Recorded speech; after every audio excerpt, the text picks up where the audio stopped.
You actually talked about that in next episode. Let me start that just section. Yeah. Just gonna do that. So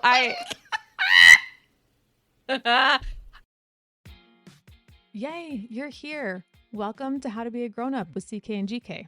Let's get started.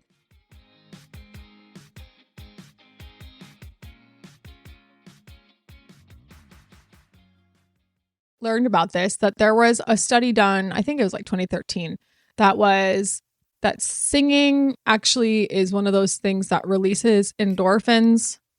And as we know, endorphins make you happy. Happy people don't shoot their husbands, right? But like it's a thing. That's why singing in the car feels so good. Like it's an energy boost. It releases oxytocin and endorphins, which both are like feel good chemicals in the brain. I have a playlist called Scream It Out. Yeah. And it's like all of the songs that I love to scream sing in the car. And I like it. I think I started it during the pandemic when I would, and then I just like keep it going and just add more to it. I just, either add or like, after a while, like then you get ADHD, like eventually you get tired of certain songs. Yeah. I'll like pull them, off the rotation. But yeah. I had when I lived in Colorado, there was a radio station that is very popular there. It's 97.3 KBCO, and it's a great station for anyone who likes kind of like Americana meets like indie rock and then some rock and roll music. It's got a little bit of everything there, honestly. It's a great station, and you could submit like 3-song sets to them and win tickets. And I submitted a 3-song set of Scream Sing songs. It's like one of them was like Keen, and then who, by the way, if you know who Keen is, anyone listening, yeah, exactly. That face says a lot. It was like Keen, Lord, and something else. Anyway, but it was all like a bunch of songs that I could totally just belt out in the song. They made me, or in the car, made me feel so good to sing them. And I actually, when I submitted it, I won Counting Crows tickets to Red Rocks. Yes, Counting so Crows. Good. Yeah, it was great. And I also there's a station here in Austin that plays kind of like 90s and 2000s rock. And it made me very happy. Yesterday, 311 came on. Filter. What? That song, Take My Picture, from Filter. Oh my God. That was one of my favorite songs. I loved that song. And it's like, that song's based on a true story where he was like, no, not exactly. There were some substances and he ended up like naked on a plane. Yeah. It was I kind didn't of know a mess. that. Yeah. That's kind of, anyway. Hey guys, you're here. What's up? And we're happy to have you. What's going on? So this is How to Be a Grown Up. This is the how-to show for women who miss the days when liking something just meant all you had to do was nod your head. Right? I mean, this is that person that you hear laughing at me. Hopefully at my jokes. She can laugh at me too. I don't care, honestly. If she can laugh at me, because she'll also lift me up at the same time. So it all works out. This is Ariella Monti. She's a novelist, and she is a caffeine-powered brainstorming session in human form. And the wind beneath your wings. Yes. Oh my God. Picture this, if you will. You're 13 and suddenly you can't focus on anything. Is it because you're boy crazy? No, it's not. Or you're pregnant and your brain feels like mush. Or you're 45, just not that far away for us. And wondering if you're losing your mind because words just disappear mid-sentence. And it's really hot all of a sudden. I'm going to tell you here, these are not separate problems. These are all the same thing. These are your brain responding to major hormonal shifts in your life. So this is part 2 of our ADHD and hormones series. Last time we covered the basics of like hormones 101, why estrogen is your brain's best friend and progesterone is a brat. And not the good kind of brat, right? Not the fun kind. Not the fun kind. Their influences on each phase of your menstrual cycle and what those mean for your symptoms. What? This is a serious topic. She's cackling at me. Can you tell Ariella writes certain kinds of books for a living? Brattiness. Words have so many new meanings now.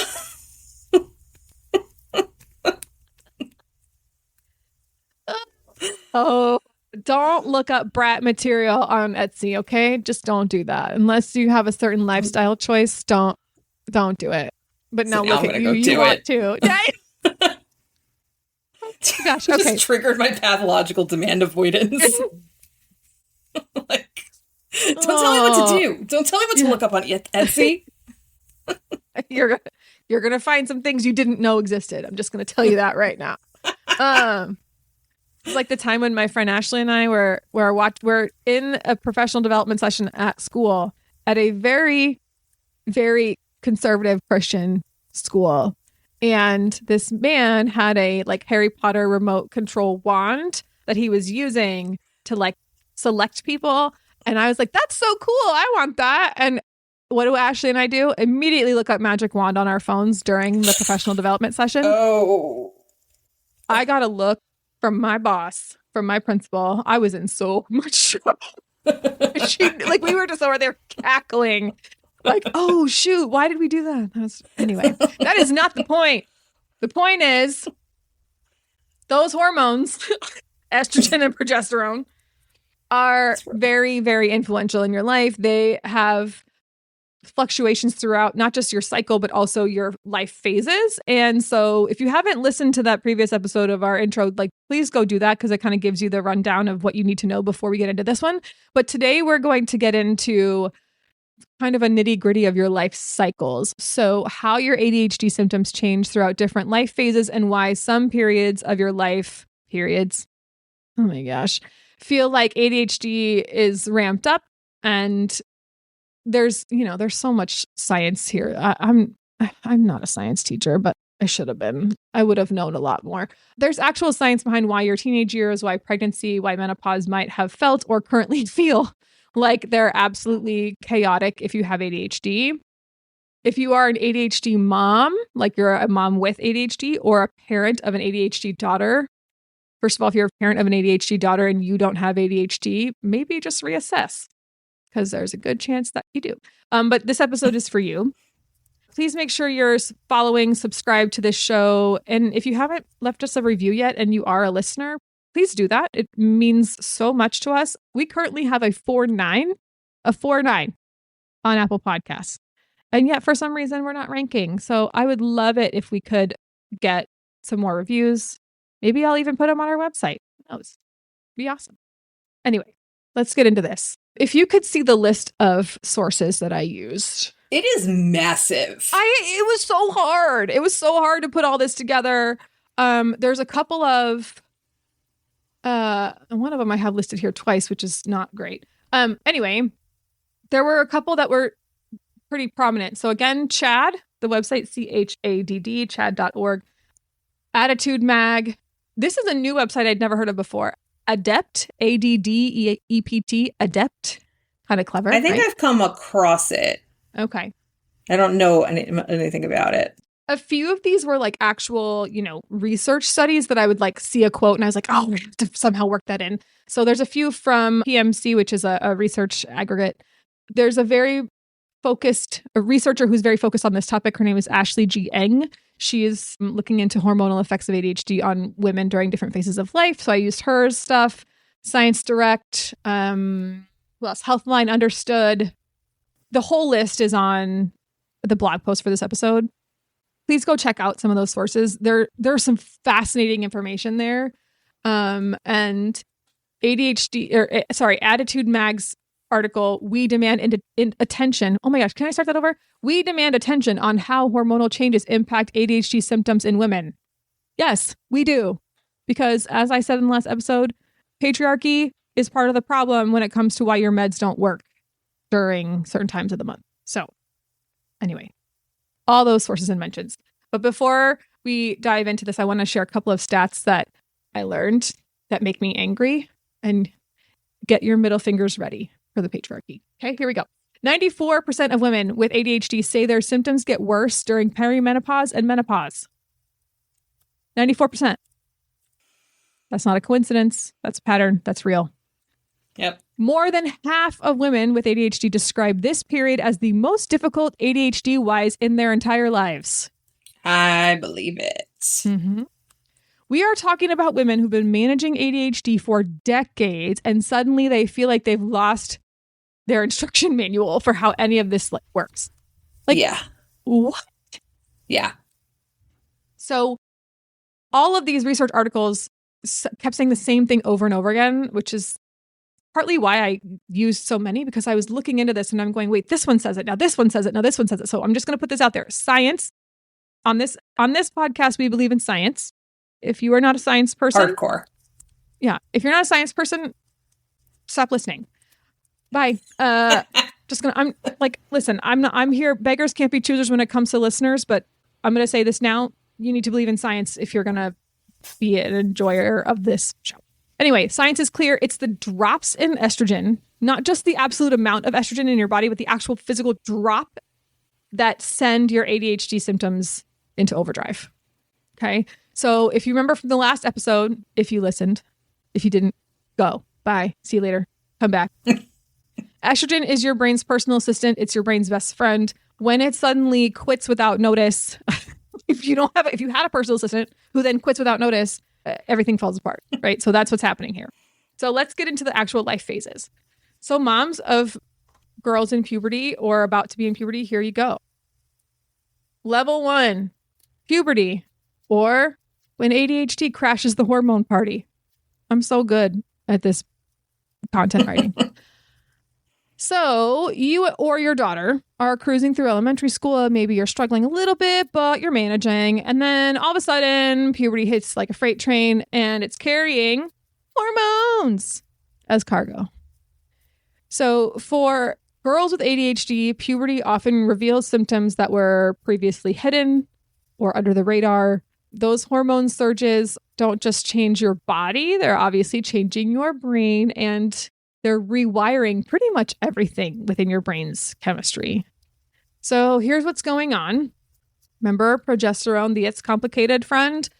It spikes and starts interfering with your estrogen's cognitive benefits, like dopamine production.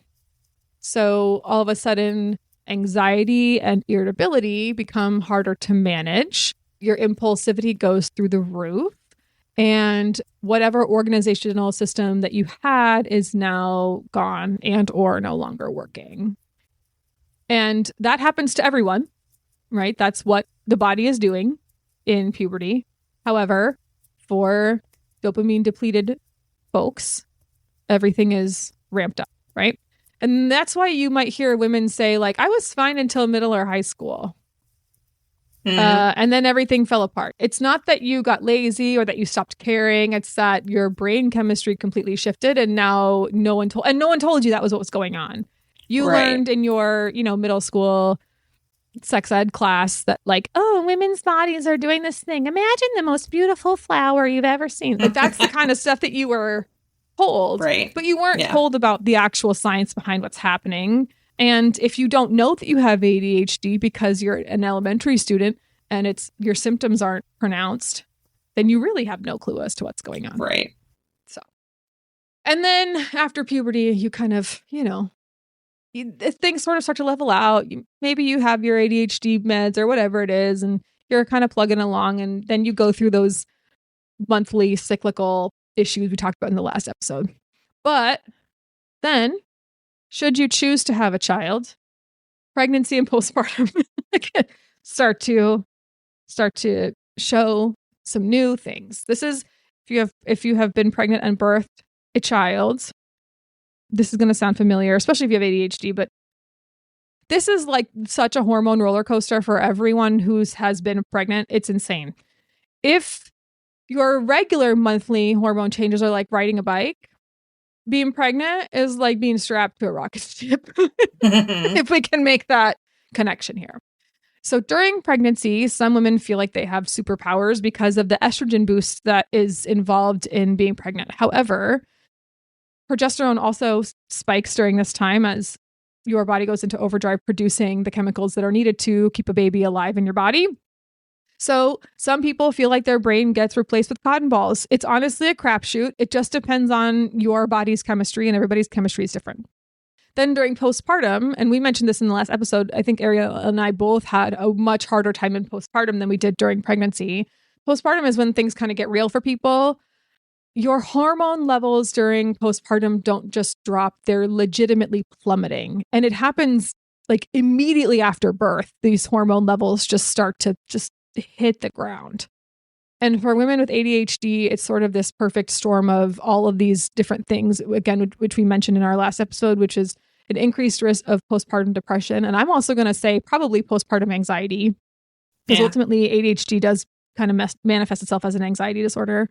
Dramatic changes in focus and energy. And this is not just like the baby is not sleeping, so I'm not sleeping. This is also additional focus issues on top of the exhaustion focus issues.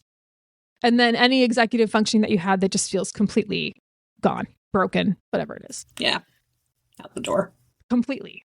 And I thought it was like, well, I can't get up. I'm strapped to the couch because if I move, he's going to wake up and he never sleeps. So I can't move right now. So nothing's going to get done. I really thought that's what it was. It wasn't that. It was so much more deep than that from my experience. Many women get their first ADHD diagnosis during or after pregnancy because of these issues that are now unmasked due to all those hormonal changes. Again, previously manageable symptoms, not good, but manageable, are completely unmanageable. And again, I'm going to say, this is not to say that people without ADHD are functioning like normal humans in the pregnancy and postpartum phase. I don't mean that at all. I mean that it's just amplified for these ADHD people. So I said level 1 and level 2. I called this one the final boss level. Perimenopause and menopause. If you thought that the teenage hormone surge was rough, yes. Also, welcome to perimenopause and menopause, where estrogen doesn't just fluctuate. It gradually packs its bags and leaves town for good. Bye. So here's what almost every woman in their 40s and 50s with ADHD experiences.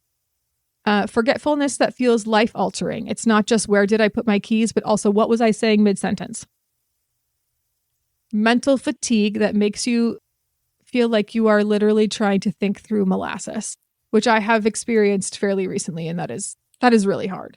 Yes, that is, granted, I think untreated sleep apnea is making that worse, but yes, the constantly feeling like speaking the sentence is taking a lot of thought and a lot of effort that it really wouldn't, like if we were having this conversation like 5 years ago. Yeah. I'm going to say, I don't know what that is, but I'm telling you what that is. Yeah. It's the hormone issues. And again, we know that these issues are pronounced for women with and without ADHD, right? It's not unique. It's not a unique experience. It's just that this is, again, amplified to the point where you truly feel non-functioning. Word finding trouble. Your vocabulary literally disappears on you, which happens regularly on this show. So you probably know exactly what we're talking about. Do you realize how obnoxious this is as a writer? Like, I do. Somebody who like uses words for a living.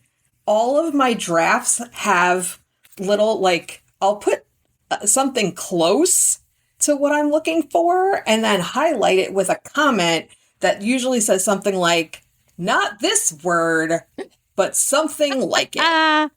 Yes. Yeah. Some of my drafts say stuff like that, where it's like, this isn't the word, but it's close to what I mean. I'll have that.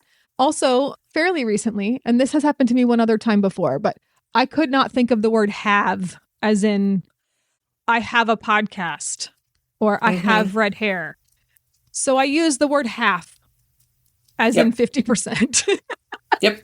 All over this item. All over. Because the word did not come to my brain. Mm-hmm. And wasn't there just a recent video that came out of like a woman who who mixes up ketchup and mayonnaise or ketchup and mustard or something. Oh my gosh, now I'm making balloons on my screen. What am I doing? At least once an episode. But she does something where she's like, here, ketchup and then she can't figure out what it is. And she's like, ketchup. And she can't get it right, but it's ketchup. Oh she can't God. say the word. Yeah, it's really I haven't seen it, but I have experienced it. Yeah, and I'm watching this going, this is hilarious. And oh my gosh, I understand exactly how she's feeling because she knows the word is wrong, but she can't fix it. So that's, yeah. The other one that is common for women in perimenopause and menopause is emotional overwhelm. It feels completely disproportionate to what's actually happening. And again, because people with ADHD struggle so much with emotional regulation, it's just amplified in this situation. So let's get into the science. Ready? And I love this line that I wrote. I'm so proud of it. Let's get nerdy for a hot flash minute. Welcome. You're welcome. Because this stuff is actually really fascinating to me. So here's menstrual cycle studies. Here's what we know. Researchers followed young women throughout their cycles and found that ADHD symptoms, especially inattention and impulsivity, literally double when estrogen drops after ovulation. Double. So estrogen directly stimulates dopamine and serotonin receptors in your brain. These are the exact circuits that are involved in executive function and emotional regulation, which is the stuff that ADHD messes with, right? So when your estrogen dips, your dopamine drops, and all of your ADHD symptoms spike. One researcher said perfectly, during the follicular phase, when estrogen levels rise, ADHD symptoms are lowest and focus improves. But during the luteal phase, when estrogen drops and progesterone rises, symptoms like forgetfulness and impulsivity spike. Okay. It's not in your head. Brain chemistry.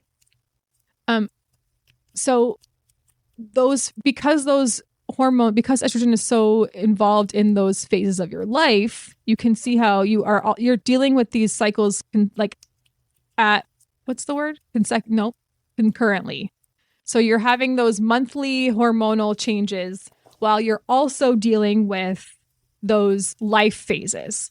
So it's a lot for you to deal with all at the same time, and your body just does it somehow naturally, even though I'm just going to say men could never, even though men could never, you are handling it. So I'm just going to put that out there. But here's something else I have to say, and I've mentioned a few times, individual differences are a really big deal here. Not every woman experiences these symptoms in the same way. There are plenty of women I know who enjoyed the postpartum period way better than they enjoyed the pregnancy period. Right? Because their pregnancies were miserable and they were like, oh, I'm finally not pregnant. And they were able to like enjoy that phase. That was not my experience. I was cute as a button when I was pregnant. That was not my situation. Nothing was normal after that. No. Some women with higher trait impulsivity or emotional sensitivity are especially vulnerable to estrogen fluctuations, especially as these life cycles play out. If you're someone who feels like you go from 0 to completely overwhelmed in 2.5 seconds when your hormones are shifting, that's not a character flaw. That's your brain chemistry responding to hormonal changes that you have no control over.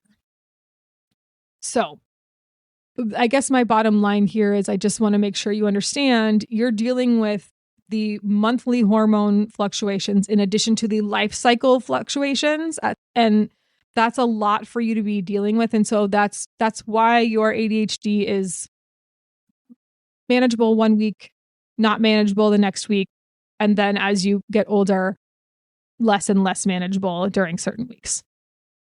Whether you're a mom watching your teenage daughter who's suddenly struggling in school, or you're dealing with postpartum brain fog that feels completely impossible, insurmountable, or you're wondering why your 40s feel like your ADHD has kicked into hard mode on Mario Kart, there are real biological reasons for that. And again, remember that you can't control any of it. So the takeaway here is to start tracking your symptoms pretty closely, especially during times of hormonal transition. And we'll get into more of that management, medication advocacy in the next episode. So I want to remind you that hormones are central to the ADHD experience for women, and they're going to require adjusting your management strategies, which we've given you plenty of throughout this whole ADHD series, as life cycle stages progress for you and monthly as your hormones fluctuate with your cycle.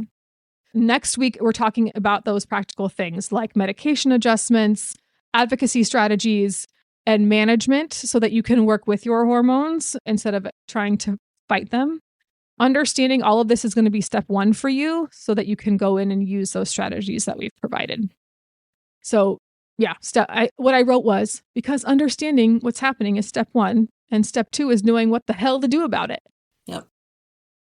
I'm going to offer you these additional listener questions for reflection because I think, again, important to consider what's going on in your own brain. Did your ADHD symptoms change dramatically during puberty, pregnancy, or perimenopause? Yes. Yes. Have you noticed patterns in how your symptoms shift during different life phases?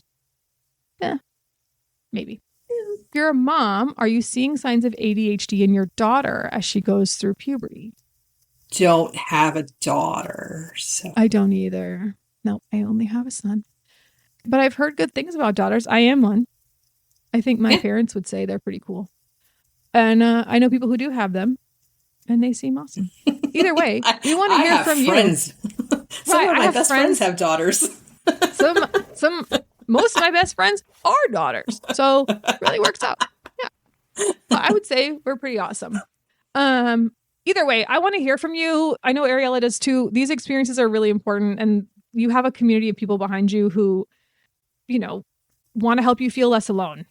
And we'll get in again a little bit more into that. But please send us a DM, send us an email. We'd love to hear your experiences here, and maybe we can share some of them, or either way, we'll just empathize because we get it. We'll be right back.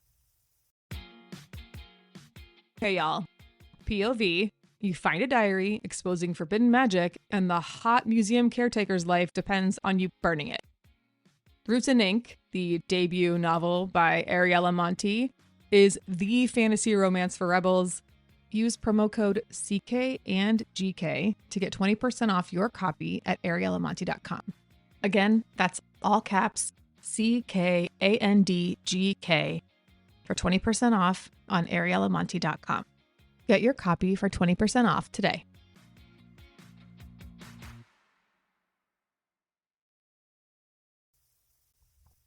Okay, I did something that I would consider this peak parenting. Okay. Let's talk about it. Let's talk about it. I like how I said that to you and then I just completely stopped talking. Where are the words? So this goes out to all the millennials out there who remember the original memes. I wouldn't say memes. These were the OG things we laughed about before memes. One of them was every college guy yelling, "What did the 5 fingers say to the face?" Slap. Because of Dave Chappelle. Which is, it still remains one of the funniest Dave Chappelle sketches I've ever seen in my entire life. And I've watched many because I loved that show. The other one was Homestar Runner. And for whatever reason, this morning, I had in my head, burninating the countryside, burninating the peasants. And I, of course, needed to sing it. And my 9-year-old looks at me and he was like, what? Why? Who's Trogdor? So we had to have a life lesson. Trogdor! If you do not know what I'm talking about, you need to go look up Strong Bad Trogdor. Trogdor. Yeah. Trogdor on YouTube, or just go find the Homestar Runner channel on YouTube. Because did you know that's a thing? Because I found it this morning. You can go watch all the old Homestar Runner videos. It's amazing. Yeah. So yeah, my son now knows burninating the countryside. More different S. And my son is a very talented artist. He draws amazing things. And he was watching Strong Bad draw, and he's like, "Mom, This is so painful. I cannot watch him draw this dragon. And I was like, no, it's good. Watch him put the winglings on it. The one muscular arm. Well, and he starts out drawing it with like muscular arms and legs, and then he's like, that's not natural. Cackling over these videos, and my son is looking at me like, I don't know what's funnier, like my mom's reaction to like or this stupid dragon. Listen, strong bed and Trogdor blow Skibbity toilet out of the water. Out of the toilet. Out of the water. There's no, yeah. These are all, it's, what the heck? Skibbity toilet? No, it's so dumb. Or what's the one that my son keeps saying these days? 6-7. Oh my gosh, I can't with that one. That one is bad. And then he changed it to, he was like 4-1. It's not worth knowing. I don't even know what that means. Thank goodness. It's not worth knowing. It's nothing. It's stupid. You don't need to look it up. It's dumb. It's just a meme that was popularized by a basketball player. It's not a big deal, but Trogdor is classic, and that will live on. That's like saying, but I am tired. It's like just one of those, it just will live on forever. Do you remember that? But I am tired. I do. It's the WTF mate video. But for the life of me, I can't remember like where it came from. I don't remember where it originated, but I remember that particular clip. There's a video that everybody was also saying at that time, which was WTF, mate. And it was like about like global conflict. And it was a French woman who's like, but I'm tired. And my friend Elsie says, I am tired all the time. And it makes me laugh. And I picked it up from her. So, but it's that vibe. And the other thing I taught my son, in addition to this, was the llama song. Do you remember the llama song?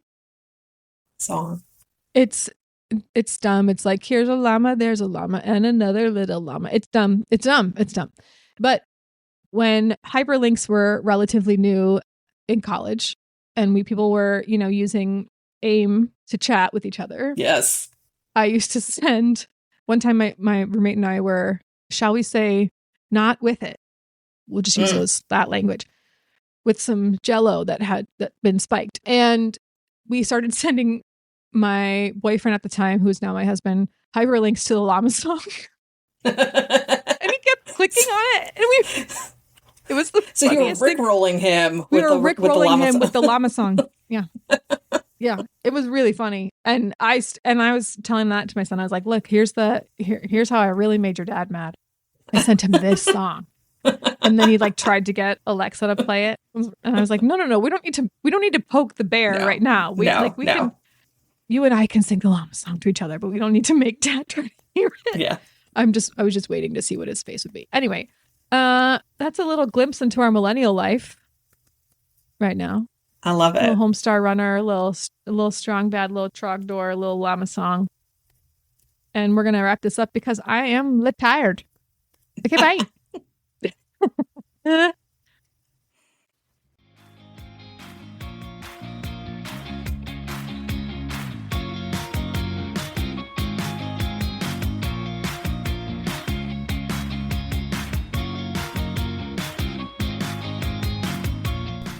Hey friends, thanks for listening to the CK and GK podcast. Find us at CK and GK podcast on Instagram and Twitter, and rate, review, and subscribe on Apple Podcasts, Spotify, Good Pods, or anywhere else that you pod.